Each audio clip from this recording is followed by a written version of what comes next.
আসসালামু আলাইকুম। একটিবার চিন্তা করুন তো, কেন হাদিকে টার্গেট করা হলো? কেন হাদি ভারতের টার্গেটে পরিণত হলো? হাদি কে ছিল? হাদি তো জুলাইয়ের কোনো সম্মুখসার সমন্বয়ক ছিল না। রাহিম, হাসনাত, সার্জিস তারা থাকতে কেন হাদিকে টার্গেট হতে হলো? যদি আপনি এই জিনিসটি বুঝতে পারেন যে হাদিকে কেন টার্গেট করা হয়েছে, তাহলে ভারতকে পরাজিত করা আমাদের কাছে কিছুই নয়। ভারতের আধিপত্যবাদ তখনই আমরা রুখে দিতে পারবো। তাহলে চলুন আজকের এই ভিডিওতে বোঝার চেষ্টা করি কেন শরীফ ওসমান হাদিকে টার্গেট করা হয়েছিল আর কেনই বা তার মাথায় গুলি করা হয়েছিল। দেখুন, জুলাই পরবর্তী সময়ে ছাত্রদের মধ্য থেকে দুজন উপদেষ্টা পর্যন্ত হয়েছিল এবং একজন উপদেষ্টা, তার নাম বলতেই হয়, তার সজীব ভুইয়া আসিফ, তিনি করাপশনের সাথে জড়িত হয়ে গেছে। তার নামে নানা রকম চুলের ফান্ড মেরে দেওয়া সহ নানা কেলেঙ্কারির সাথে তিনি জড়িত। কিন্তু হাদির রোলটা কোথায়?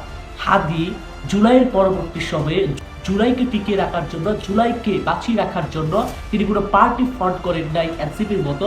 তিনি গঠন করেছেন ইনকিলাব মঞ্চ নামে একটি প্রেসার পার্টি, যে পার্টির কাজ একটাই, ভারতীয় ন্যারেটিভ, ভারতীয় আধিপত্যবাদ পন্থী ন্যারেটিভকে চ্যালেঞ্জ ছুড়ে দিয়ে ভারতীয় আধিপত্যবাদ বিরোধী ন্যারেটিভ তৈরি করা। এখন আসুন সংক্ষেপে এই ইনকিলাব মঞ্চের কাজটা বুঝে নিই। যদি আপনি ইনকিলাব মঞ্চের কাজটি বুঝে নিতে পারেন, তাহলে আপনি বুঝতে পারবেন যে কেন আসলে শরীফ ওসমান হাদিকে টার্গেটেড হতে হয়েছে। আগেই বলেছি, ইনকিলাব মঞ্চ মূলত একটি প্রেসার গ্রুপ। তাছাড়া ইনকিলাব মঞ্চের একটি কালচারাল সেন্টার রয়েছে। সেই কালচারাল সেন্টারের কাজ হচ্ছে সুস্থ সংস্কৃতির মাধ্যমে ভারতীয় আধিপত্যবাদ বিরোধী সংস্কৃতি তৈরি করা। যে ভারতীয় এই 17 বছর ধরে যে ভারতীয় ন্যারেটিভ তৈরি করা হয়েছে, সেটাকে ভেঙে দেওয়া। আমাদের পাঠ্যপুস্তক থেকে শুরু করে সাহিত্যে যে ভারতীয় আধিপত্যবাদের যে ছোঁয়া রয়েছে, সেই ছোঁয়াকে মেটানোর কাজটাই করছিল এই কালচারাল সেন্টার। হাদি একটি লাইব্রেরি তৈরি করেছিলেন, সেখানে থাকতো ভারতীয় আধিপত্যবাদ বিরোধী লেখক এবং কবিদের জীবনী এবং তাদের বই। এবং হাদি অনায়াসে সবসময় মিডিয়াতে ভারতীয় আধিপত্যবাদ বিরোধী কথা বলতে এবং ভারতীয় আধিপত্যবাদ কোন কোন জায়গায় ঘেরে বসে আছে সেই জায়গাটা তিনি মানুষের সম্মুখে উন্মুক্ত করতেন। হাদি সর্বদা আমাদের 47-এর দেশ ভাগে মুসলমানের কি অবদান, মুসলমানরা এই ভারতীয় উপমহাদেশে কি পরিমাণ নির্যাতনের শিকার হয়েছে, আর 47-এ ব্রিটিশ বিরোধী আন্দোলন থেকে শুরু করে ব্রিটিশরা যে ভারত থেকে পালিয়ে যায়, তাতে মুসলমানদের কি অবদান রয়েছে, এক একজন মুসলিম সিপাহীদের নাম সহ বলে দিতেন। এই ন্যারেটিভ কেউ তৈরি করতে পারেনি শরীফ ওসমান হাদি ছাড়া। ভারত তখন বুঝতে পারছে যে বাংলাদেশ মানুষ তাদের অস্তিত্ব বুঝে ফেলছে, মুসলমানরা তাদের অস্তিত্ব বুঝে ফেলছে। এমতো অবস্থায় তাদেরকে দমিয়ে রাখা কষ্টকর হয়ে যায়। আরো কয়েকটি ফ্যাক্টর আপনার সামনে তুলে ধরি, তাহলে আপনি খুব সহজে বুঝতে পারেন যে ভারত সবচেয়ে বেশি কিসে ভয় পায়। হাদির ব্যাকগ্রাউন্ড দেখবেন, একটি সম্ভ্রান্ত মুসলিম ফ্যামিলি তার ব্যাকগ্রাউন্ড। তার বাবা ছিলেন জঙ্গি, যার বাবা তার ছেলেকে বিশ্ববিদ্যালয়ে পড়ার সুযোগ একটি শর্তে দেয় যে তোমাকে এই উম্মার জন্য, এই মুসলিম জনতার জন্য কাজ করতে হবে, তাকে তো ভারতের টার্গেট হতেই হবে। আপনি যদি কখনো মনে করেন যে আপনি ভারতের টার্গেট না, তাহলে আমরা বুঝতে হবে আপনি প্রকৃত দেশপ্রেমিক হতেই পারেন না। এবার শুনুন কোন জিনিসটায় ভারত সবচেয়ে বেশি হাদির উপর চড়াও হয়েছে। আমাদের ছোটবেলা থেকে একটি গল্প পড়ানো হয় যে ভারত আমাদের তিন দিকে, ভারতের সাথে বন্ধুত্ব করা ছাড়া, মিত্রতা করা ছাড়া আমাদের হাতে কোনো অপশন নেই। হাদি সেই জায়গায় আমাদের দেখিয়ে দিয়েছে যে ভারত আমাদের তিন দিকে, কিন্তু দক্ষিণে তো বঙ্গোপসাগর উন্মুক্ত।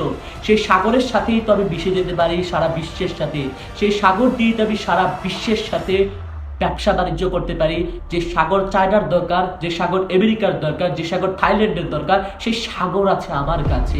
অপার সম্ভ্রান্ত, অপার অর্থ সম্পদ আল্লাহ আমাদের দিয়েছেন, সেটাকে আমরা কাজে লাগাতে পারি। তাই এই তিন দিকে ভারতের ভয়টা শুধুমাত্র জুজুর ভয়, আর ভারত আমাদের সাথে কখনো সম্মুখ সারির যুদ্ধে আসার সাহস করবে না। এই জিনিসটি ভারতকে সবচেয়ে বেশি খেপিয়ে তোলে হাদির বিরুদ্ধে।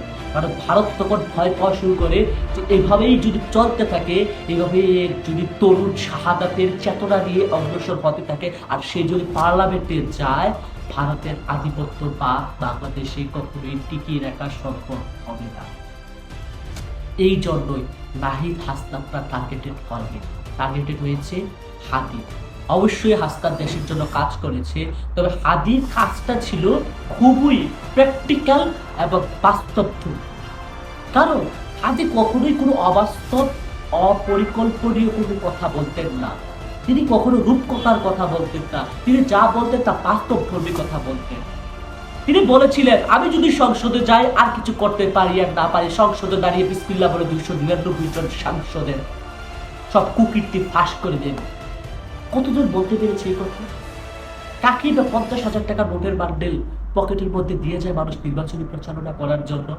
এই হাদি তো ছিল যে বাংলাদেশকে ধারণ করত, যে মুসলিম উম্মাকে ধারণ করত, যে ইসলামের জন্য কিছু করতে চেয়েছে। এখন যারা ইসলামের নামে ভণ্ডামি করে তারা দেখুন, হাদির থেকে শিখুন। সবসময় জুব্বা স্টার পাগড়ি পরে মুসলিম হওয়া যায় না। পরিশেষে হাদির জন্য দোয়া কামনা করে এবং হাদির হত্যার যেন সুষ্ঠু বিচার হয়, ভারতীয় আধিপত্যবাদ যেন বাংলাদেশ থেকে বিলীন হয়ে যায়, সেই কামনা রেখে আজকের ভিডিওটি এখানেই শেষ করছি। ভিডিওটি সবাই বেশি বেশি শেয়ার করুন, ভিডিওটিতে লাইক দিয়ে চ্যানেলটি সাবস্ক্রাইব করুন। ইনকিলাব জিন্দাবাদ।